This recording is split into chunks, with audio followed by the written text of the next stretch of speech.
بسم الله الحمد لله رب العالمين والصلاة والسلام على أشرف الأنبياء والمرسلين وعلى آله وصحبه أجمعين ونشهد أن لا إله إلا الله وحده لا شريك له ونشهد أن محمدا عبده ورسوله اللهم لا علم لنا إلا ما علمتنا إنك أنت العليم الحكيم اللهم علمنا ما ينفعنا وانفعنا بما علمتنا وزدنا علما اللهم افتح إلينا حكمتك وانشر علينا رحمتك يا ذا الجلال والإكرام ونعوذ بالله من الشيطان الرجيم بسم الله الرحمن الرحيم الحمد لله. So what we'll do in this session inshallah is to do a bit of a review on just one section, which is a brief section that he has written, but it has a lot of information. So I put some notes on the board, and if you can read it, I would rather you write that down. Those are just the brief points or the terms that he's going to use, and I'm going to explain those terms, and it's important that you remember these terms as and when you're doing your own study or revision, or if you come across them in the Quran or in some text or something. So what I have up here is what are known as the cardinal values or cardinal virtues or moral virtues. Ummahatul Fadail. These are known as the cardinal virtues or the moral values. There are 4 of them. You have hikmah, which is prudence or wisdom. Then you have shuja'a, which is courage or fortitude. Then you have iffa, which is also known as sabr, which is your chastity or abstinence or temperance. And then when all these 3 are in balance, you have the 4th, which is adala, and that is justice. So the justice, when the being is stable inwardly, mentally stable, emotionally stable, then there is a sense of justice or tranquility. Peace is established within the self, and then the same is reflected outwardly to everyone else and the rest of the world around them. Then on the other side, you will see what I've written there is there are 3 essential types of weaknesses that are derived that correspond with the 3 of the top virtues that are there, and they also correspond with the 3 dimensions of the being, the shahwa, the ghadab, and the aql. So these weaknesses, the first one you will see there is a moral weakness. What would result in as immorality when the shahwa, which is the desires, are not kept in check, are not controlled, are not balanced. That results in fasad. It results in a corruption of the being and in everything else externally. The second there is an emotional weakness, and that corresponds with the ghadab or the anger, the irascible soul. And what results from that when it is not controlled, when it is not kept in balance, is what is found in Surah Al-Baqarah. Both of these are found in Surah Al-Baqarah's ayah number 30. The safak or safaka, which is bloodshed. It results in bloodshed. And the third, which deals with the aql, when the aql is not properly maintained, the resultant is jahiliyyah, ignorance.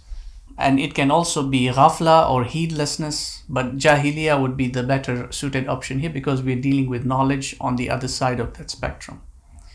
So these are the 3 resultant weaknesses that come from the human being when the shahwa, the ghadab, the aql are not kept at par, at regulation that they're supposed to be at.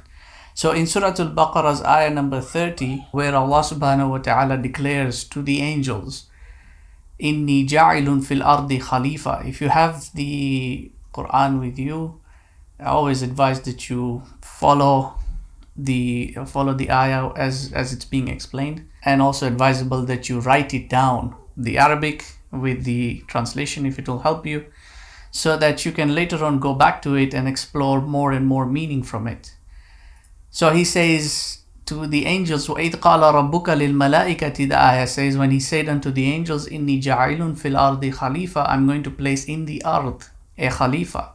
Now the ard is the lowest of the low of all the dominions that Allah subhanahu wa ta'ala has. And this is what Imam Al-Ghazali describes descriptively as alam al-turab in that previous section. The world of soil or dirt, of matter, of material. It's the lowest of the low. It's also the world of causality. and there's a lot of causation taking place. There's always something happening. This is the reality of the world we exist in. So the angels asked a question, not in opposition or in counter of what Allah was doing, but to try and understand why he was doing that. Why would he send someone in that world, or a creation in that world, and call this creation a Khalifa, a vicegerent, an ambassador? What is this ambassador representing? A lot of people look at this Khalifa and they think in terms of political terminology, right? A Khalifa, somebody who is going to succeed Allah's sovereignty on earth. That's not what it means. The Khalifa is a governor unto himself first, in terms of how the being controls themselves, purifies themselves, manages or governs themselves. Then by extension, their family, then by extension, the community, and then by extension, the nation or civilization. So until you change yourself, you cannot go and change anyone else.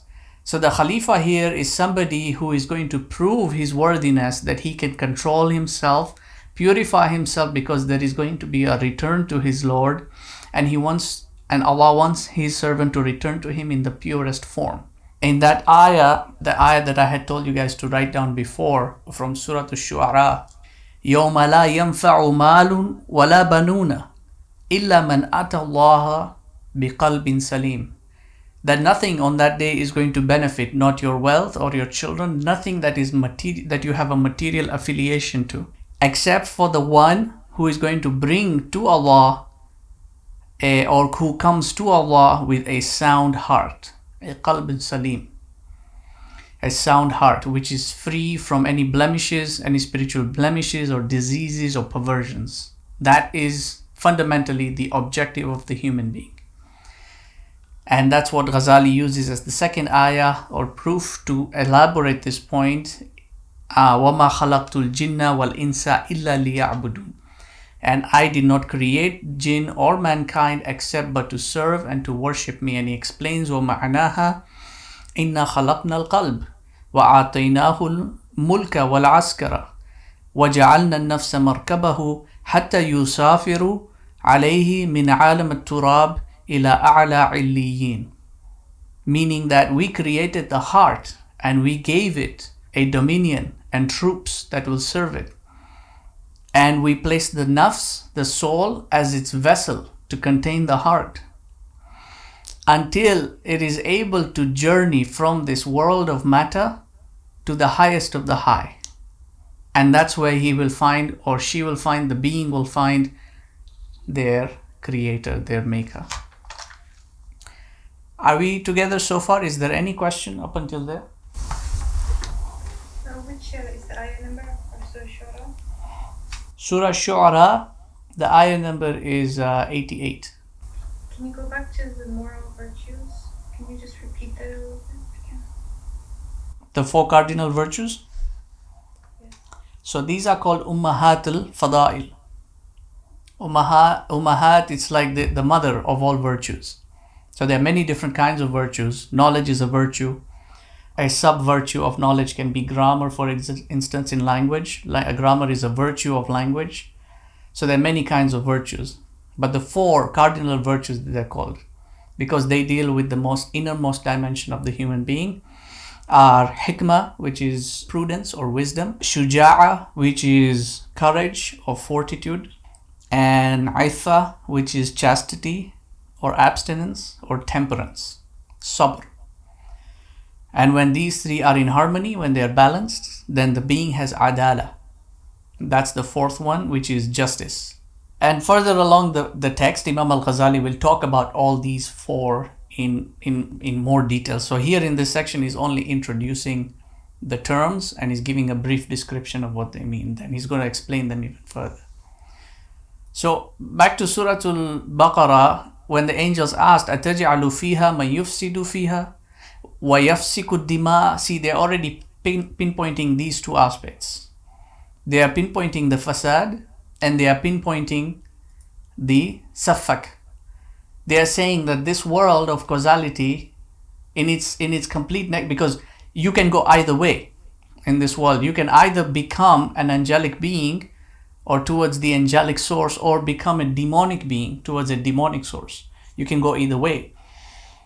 They're not concerned about the angelic part because they know themselves, but they are concerned about the other part because they are objectifying towards the evil.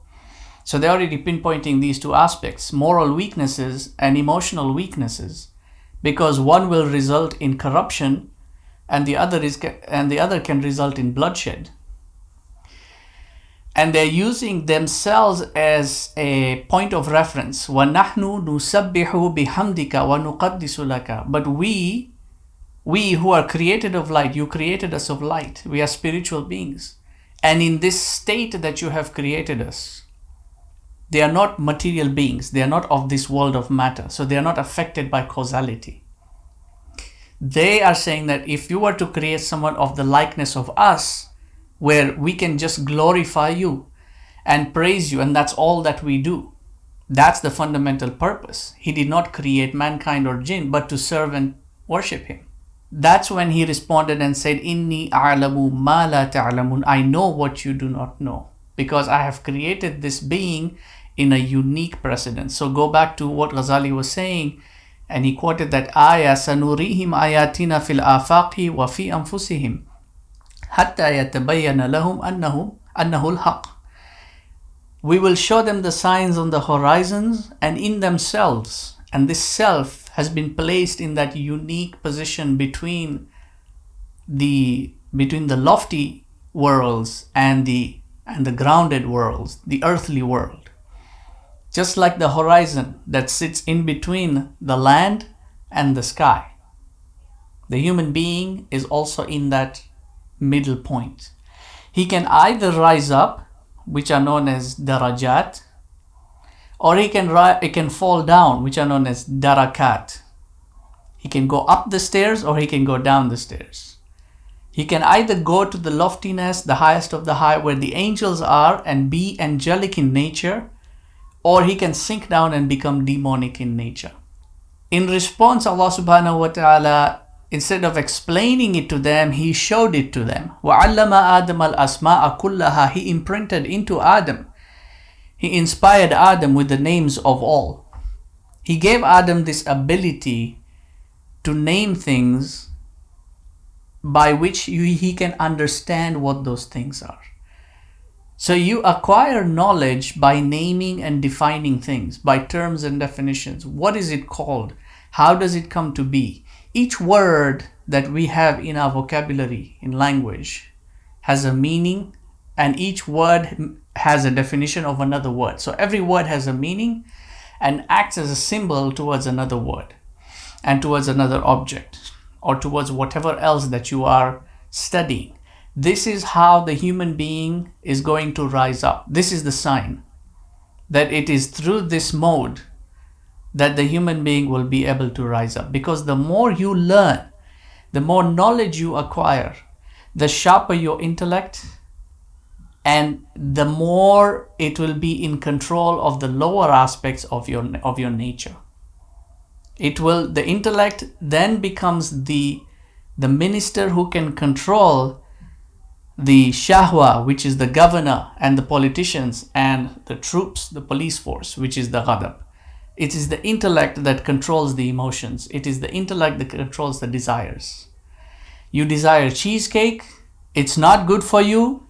The intellect is the one that analyzes that and says, too much sugar, it's not good for the body.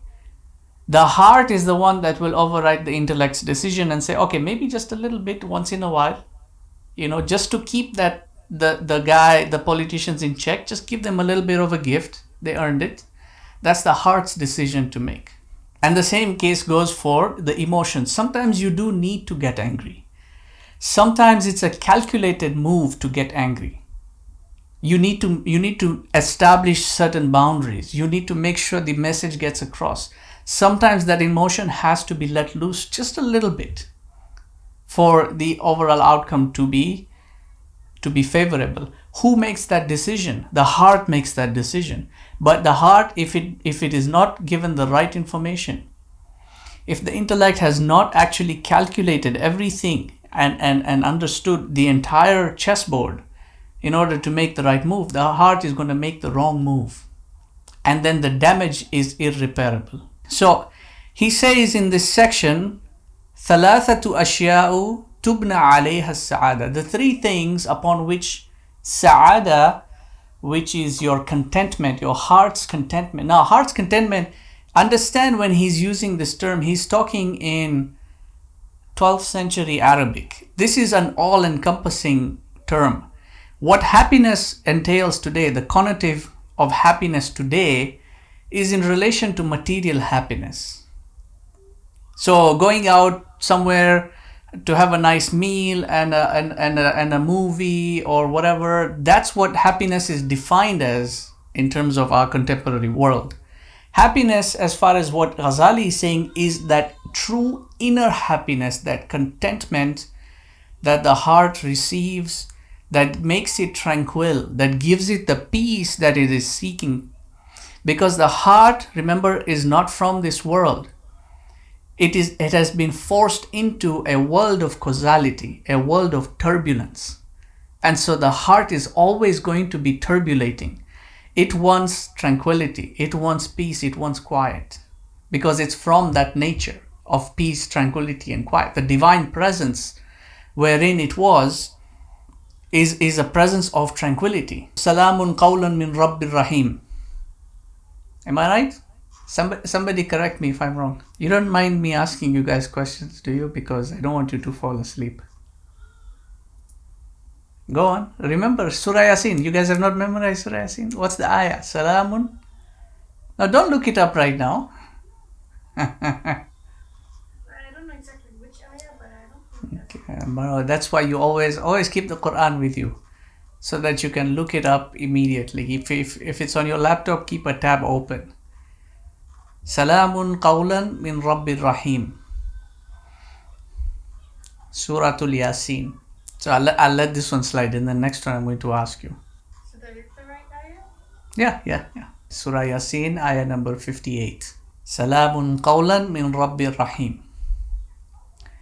Peace is a word from the merciful Lord. Peace, tranquility. Salamun qawlan min Rabbir Rahim. Peace is the word. Now the interesting thing about peace is that when we enter into this world, we start off in turbulence. When a child is born, the first thing it does is it cries. It is tranquil in the mother's womb, but as soon as it's born, it's turbulent. It's hungry, it's uncomfortable. Everything is all over the place. It's struggling to make sense of this world it has just come into. And the turbulence continues onwards, until that final moment when we say he has passed on, or he's passed away. He's at peace now. Why do we say he's at peace now? Because he's now no longer in this turbulating world. He's gone off into a peaceful realm. Language is of that nature. Arabic language in particular. Because when you start speaking Arabic, it always starts with turbulence, with haraka. But it ends in sukoon. So when you recite an ayah, you start Alamun qawlan min Rabbir Rahim, and you end in sukoon. So he says Tamamu sa'adati mabniyun ala thalathati ashya. All of contentment, complete contentment, total joy, tranquility, is built upon three things, not just one thing. All these three things have to be balanced for you to have complete contentment. The first is quwwa al-ghadab, the second is quwwa shahwa, and the third is quwwa al-ilm. Now he's using ilm.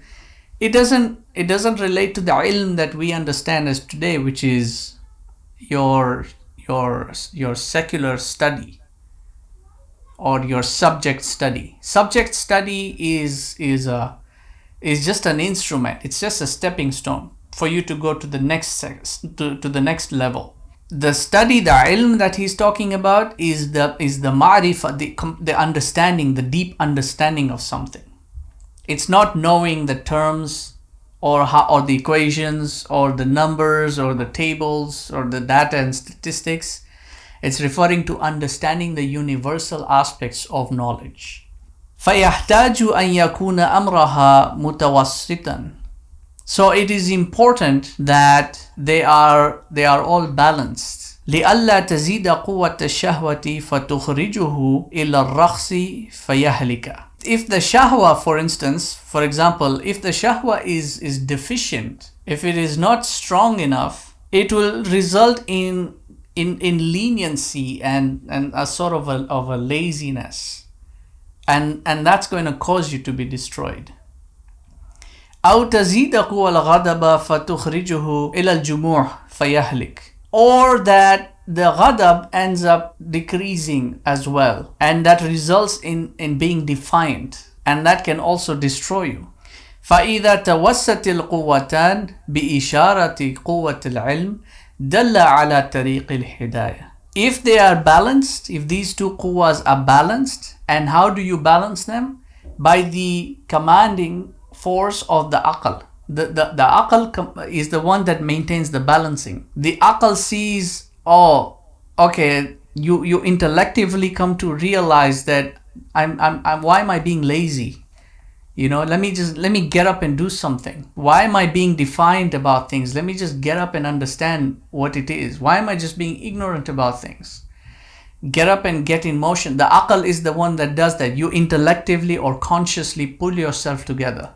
And when you do that, then you will be able to follow the path of guidance, because you need that drive, you need that passion for you to understand, to learn your religion, to act on your religion, and to go through the struggles of life. The struggles of life are not meant to be avoided. We're not here to seek comfort. We're here to go through the struggles of life, because the struggle is what refines us. What doesn't kill you only makes you stronger. So we're meant to go through the struggles. Whatever Allah subhanahu wa ta'ala places in your pathway as an obstacle is meant to test you in terms of how much can you push. Can you overcome it? Can you fight through? Can you make it? And you find that when you make it, you become one notch stronger than you were before. وَكَذَلِكَ الْغَضَبْ إِذَا زَادَ سَحْلُ عَلَيْهِ الضَّرْبُ وَالْقَتْلُ. Likewise, when the ghadab becomes overinflated, it increases, it is no longer controllable, it will result in violence and striking and killing and beating and rage. So you find that there are three positions that each of these components can take. There's the middle ground, which is the preference, and then there is the deflated position, which has its own disadvantages. And then there is the overly inflated position, which has its own disadvantages. وَإِذَا نَقَصَ ذَهَبَتُ الْغَيْرَ وَالْحَمِيَّةِ. And if it is deficient, so if it is overly inflated, it results in ruination, in violence, in bloodshed, in rage, in damage. If it is deficient, the person doesn't have that zeal anymore, doesn't have passion anymore, doesn't have that fire, that drive to really get things done. فِي الدِّينِ وَالدُّنْيَا, in religion and in worldly affairs. وَإِذَا تَوَسَّتَ كَانَ الصَّبْرُ وَالشَّجَاعَ وَالْحِكْمَةِ. The balance is by having sabr, by courage, and by hikmah, by prudence, by wisdom. The sabr is what deals with your desires. You want something, but you hold yourself, you abstain from it, you have sabr. If it is khair for you, it will be brought in your way. If it is not khair for you, it is not yours to pursue. That is the sabr, forbearance. The forbearance, it can also be applied to the emotions, right? The shaja'a, which is the courage, the brevity to do things. If it is balanced, then you are brave. And as they say, there is a fine line between bravery and stupidity. That's what, if it is not controlled, a person ends up going into things with foolhardiness, rushing in without thinking, getting into argumentative modes when argument doesn't require it. I feel like I just need to. People don't even think about that at that moment. They just want to retort back. You just have to say it. You just have to fight it back. Not always. Wisdom is what balances it out. Wisdom is what tells you whether or not you should say something when you're provoked, whether or not you should react, whether or not you should do something. Okay? And hikmah is the prudence. It is the wisdom by which you enact all your decisions. Likewise, وَكَذَلِكَ الشَّهْوَةِ إِذَا زَادَتْ, if it is increased, the shahwa is increased, كَانَ الْفِسْقُ وَالْفُجُورِ, it will result, or it can become, go into profligacy and immorality. That's that moral weakness, right? If it is left unchecked, a person goes and becomes immoral.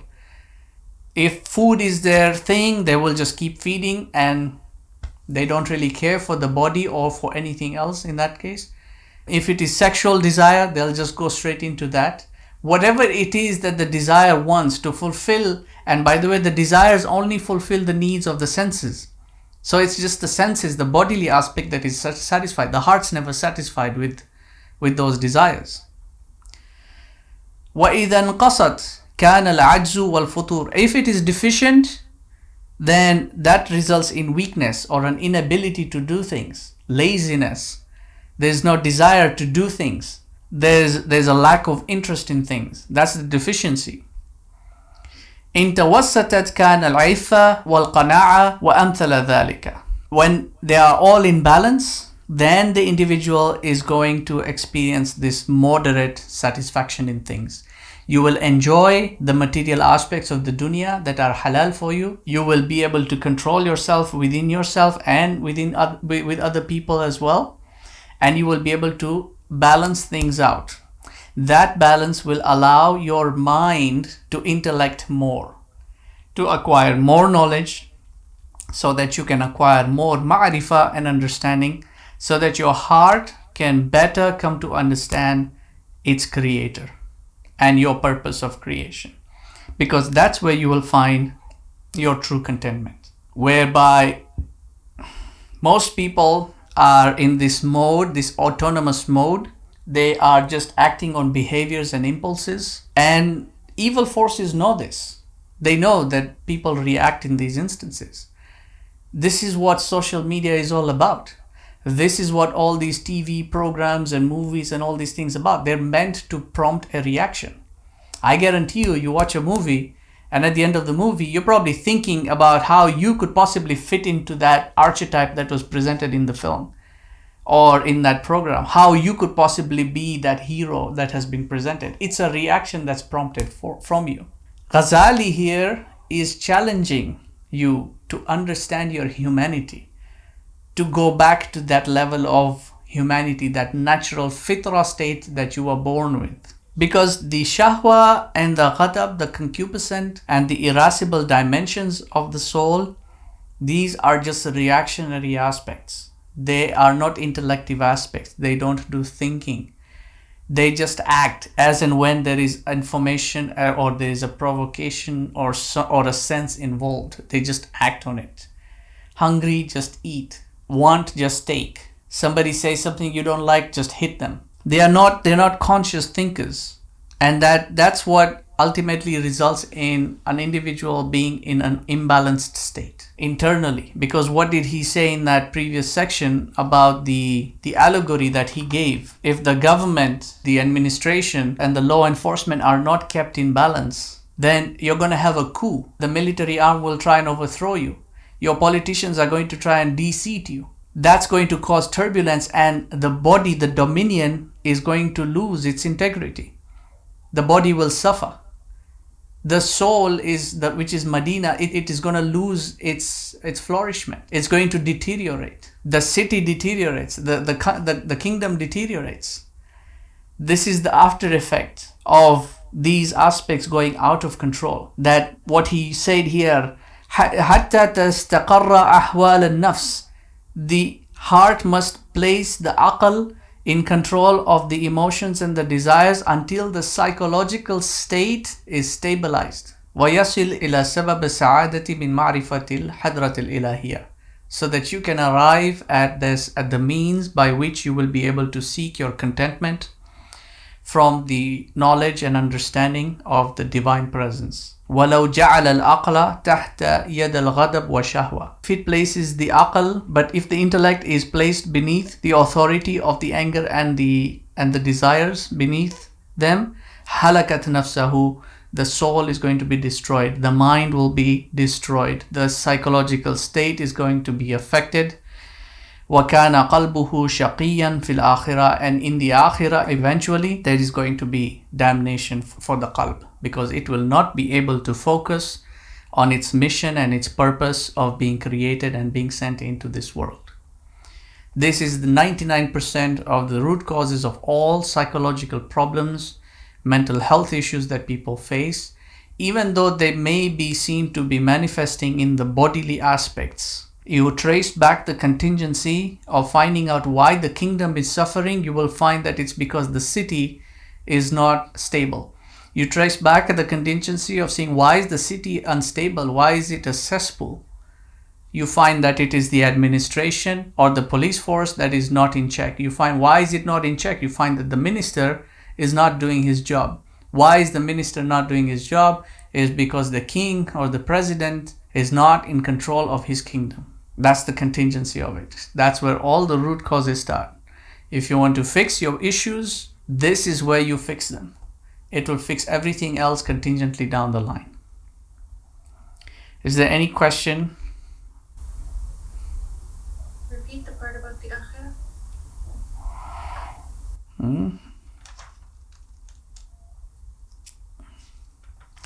That was in the previous chapter. Faslu fi ma'rifatil qalb wa asakiruhu. It's in the last line there. No, you just said it right now. Yeah. What you said right now is that if your offer is not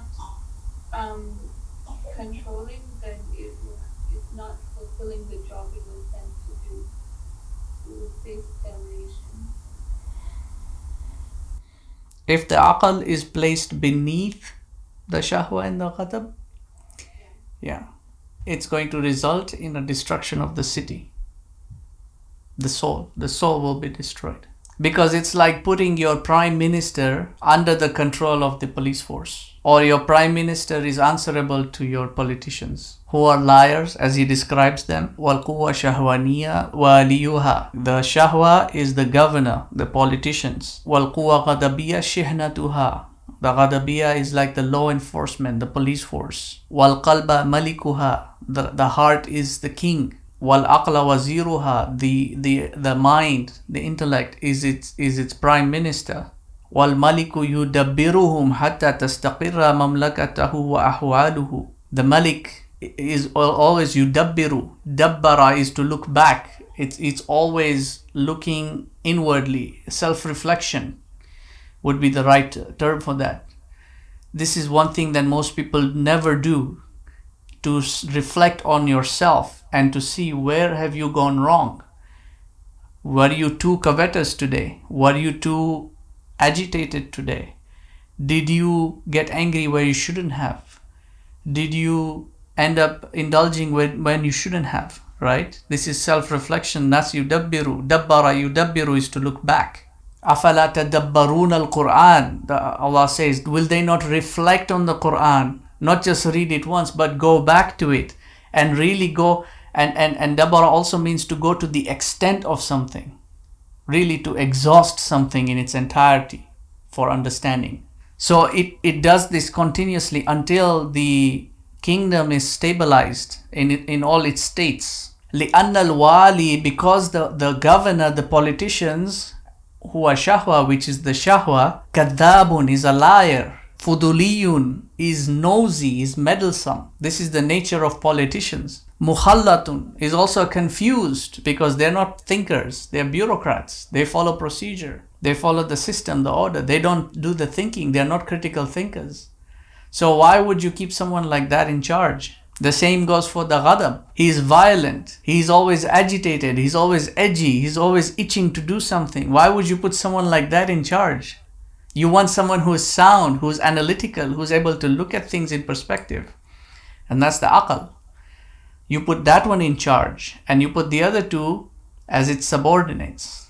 If you do it the other way around, if you put the aql beneath their command, halakat nafsuhu, the soul is going to be destroyed, meaning your psychological state is going to be upset. You're going to have, and you can name that psychological state whatever you want to, whatever fancy term you want to give it in the subject of psychology, whether it's a disorder or a complex, right, obsessive compulsive, inferiority, whatever it might be, ADHD or autism or whatever term you want to give it. The point is, the psychological state has been upset. Why has it been upset? It's not a simple matter of just tracing the causes to the effects and then giving medication to try and still the symptoms. No. What really resulted, because we're going into metaphysical aspects here. These people don't know metaphysics. This psychology means ilmun nafs. If you think these people know anything about nafs, you're gravely mistaken. Because by definition, by secular definition, psychology deals with behaviors and traits. Behaviors and traits are symptoms, they are effects. It's how you eventually behave. But what caused that behavior? Where's the root cause of it? It's metaphysical. It's inwardly. You have to understand it in that aspect. So whatever issue it might be, the problem is that there is an instability in you. You need to resolve that by restoring the order that Allah has put in place, by making sure that you are getting your mind to work the way it should work. And the only way you can get to do that is to increase it in knowledge. Because the first thing that he taught Adam was not how to control the shahwa or the ghadab, even though that was the concern that the angels raised, which is very interesting when you look at the ayah. This is the beauty of the Quran. It opens up these multiple webs of meaning.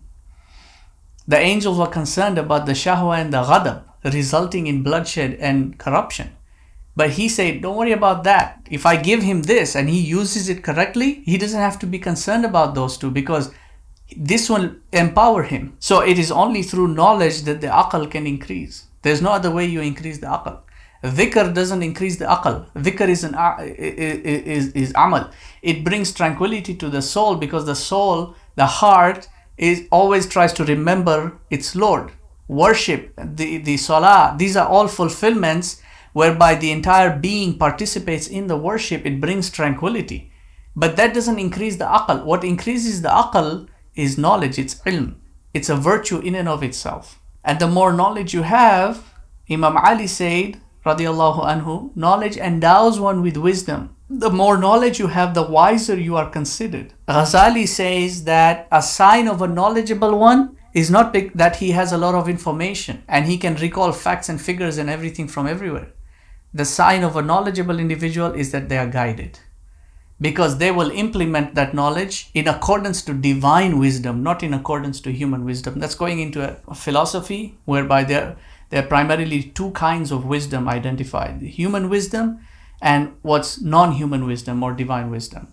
But point is that when you act in accordance to divine wisdom, then you are considered a rightly guided individual, and an individual with wisdom and an individual with knowledge.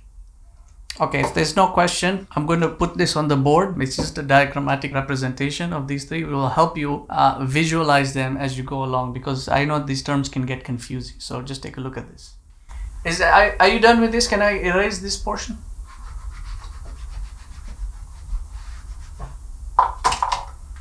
So the way you would visualize this portion is, at the very top you'll put your aql. This is, as Ghazali is saying, this is the right order of placing these items. Then you put your ghadab on one side, it doesn't really matter which side, and then you put your shahwa on the other side, and then in the middle of all these you put your adala. So this is essentially how they are all going to if you draw a Venn diagram, it would be the best representation. It's not going to work here because I'm doing this freehand. Yeah, that's a very poor representation. But this middle portion here, this is your equilibrium, this is your adala. And just if you can draw a much more neater diagram than that, because what we'll do inshallah is, as we progress, we'll add more to this diagram. We'll add all the different aspects of this. the higher portions of the aql, the lower portions, the negative attributes, and the same for the ghadab and the shahwa. Even the adala can have negative attributes, because you can cause injustice. You can cause injustice to yourself and to others as well. The bigger injustice is to yourself, because when you are unjust inwardly, you will cause injustice to others. So we'll add some more to that. If you can make a proper Venn diagram for yourself, that's going to be your point of reference. It will help you also distinguish the different terms as he goes along to mention them. Because in the next section, inshallah, we'll do this. He's going to talk about the bestial qualities, the predatory qualities, the demonic qualities, the nafsiya qualities, which are also from the self, and then the angelic qualities as well. So we'll be able to place them in their proper places. Okay, so if there's no other question, we can end there, inshallah. Subhanaka wa bihamdika nashhadu an la ilaha illa anta nastaghfiruka wa natubu ilayk. ربنا تقبل منا إنك أنت السميع العليم وتب علينا يا مولانا إنك أنت التواب الرحيم برحمتك يا أرحم الراحمين. بارك الله فيكم والسلام عليكم ورحمة الله